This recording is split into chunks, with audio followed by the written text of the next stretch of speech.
Avui us volia parlar del llibre de la senyoreta Bunkle, que és una novel·la escrita l'any 1934 per l'escriptora escocesa D.E. Stevenson, parenta de Robert Louis Stevenson, encara que ara mateix això no és gens important, perquè és una escriptora que en el seu moment també va tenir molt d'èxit.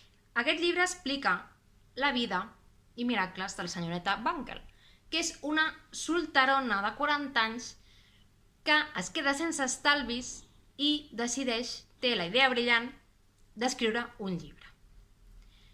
Ella opta entre o em poso a escriure un llibre o em poso a criar gallines, i aleshores decideix escriure un llibre.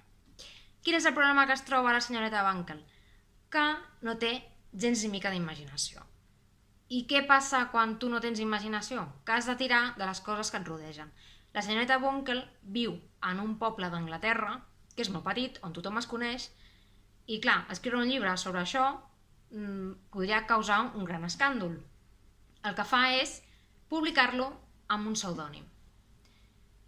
Què passa? Quan el llibre es publica i la gent llegeix el llibre, tots aquells que s'hi veuen reflectits i no els agrada es tornen bojos perquè volen saber qui ha escrit aquell llibre que els ha difamat. És un llibre molt divertit.